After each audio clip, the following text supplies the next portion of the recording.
Jadi di presentasi hari ini kita akan membahas tentang teori-teori tentang masuknya agama Islam ke Indonesia.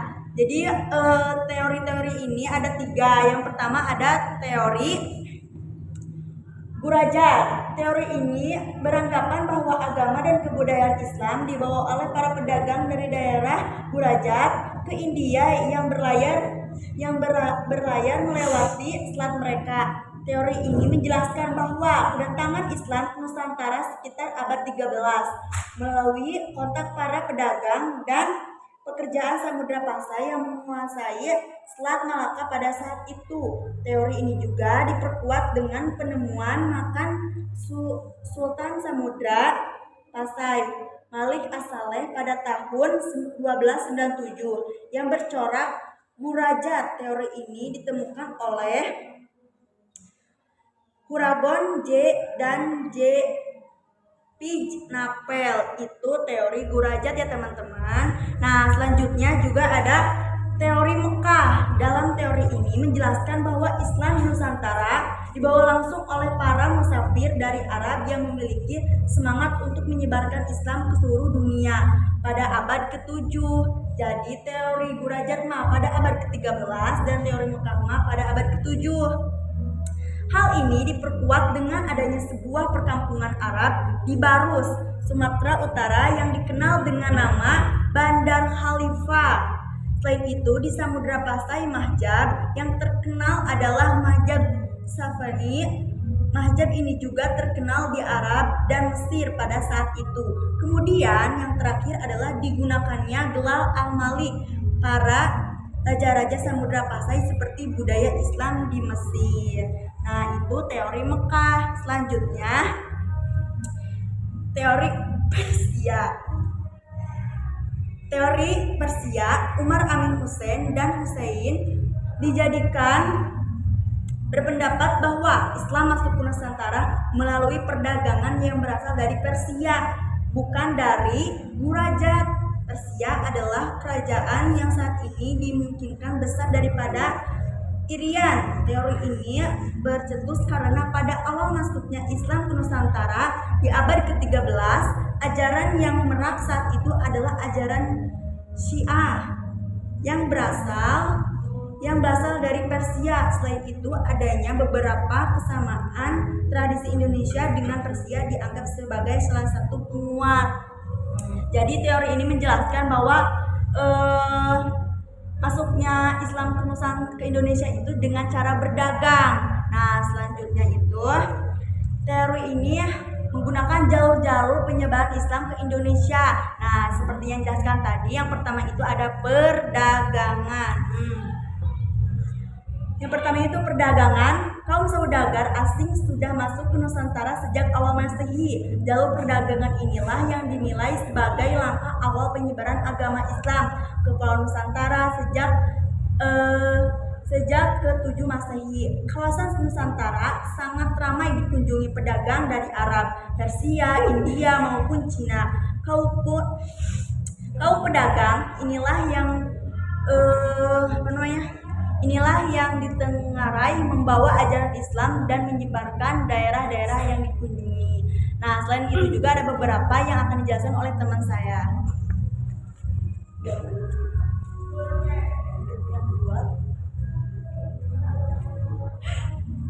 Yang bagian kedua, perkawinan. Banyak pedagang asing Muslim yang menyambangi kemudian memutuskan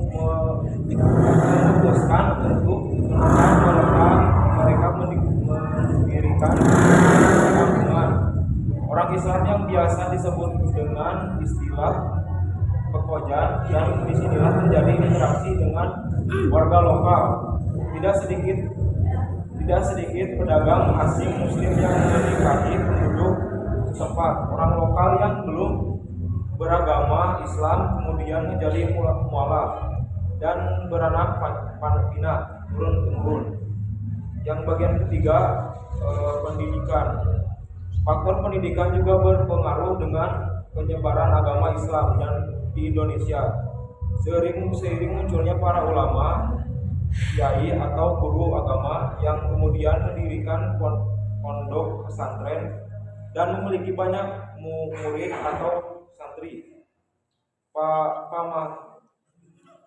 Masa Kesultanan Demak sebagai kerajaan Islam pertama di Jawa. Misalnya, para wali Songo biasanya juga mengasuh pondok pesantren.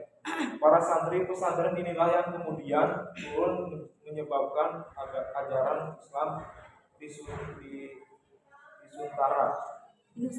Nusantara. Selanjutnya keempat, yaitu kesenian.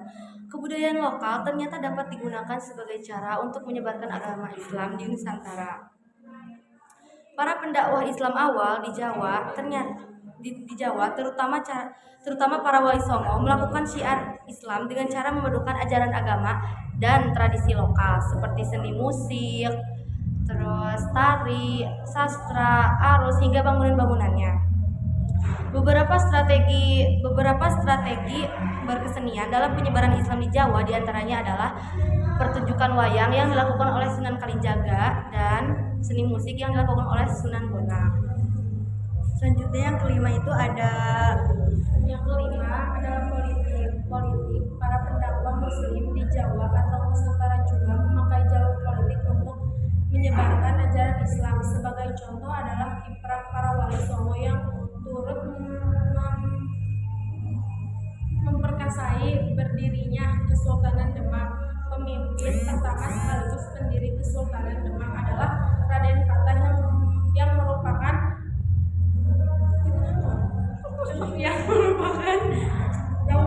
pangeran dari Majapahit. Kerajaan bercorak Hindu Buddha terbesar di Nusantara. Jika seorang raja sudah masuk Islam, maka rakyat kerajaan akan berbondong-bondong mengikutnya. Dengan begitu dapat dikatakan bahwa Islam juga disebarkan melalui jalur politik.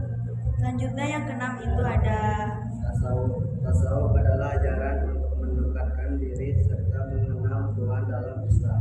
Ajaran tasawuf rupanya berpengaruh dalam penyebaran Islam. Ajaran tasawuf sudah ada di Nusantara sejak abad ke-13 Masehi dan berkembang dan cepat pada abad ke-17 Masehi. Terkait bukti adanya ajaran tasawuf di Nusantara dapat dilihat dari sejarah Banten, Babat, Tanah Jawi, hikayat raja-raja Pasai dan naskah lama lainnya.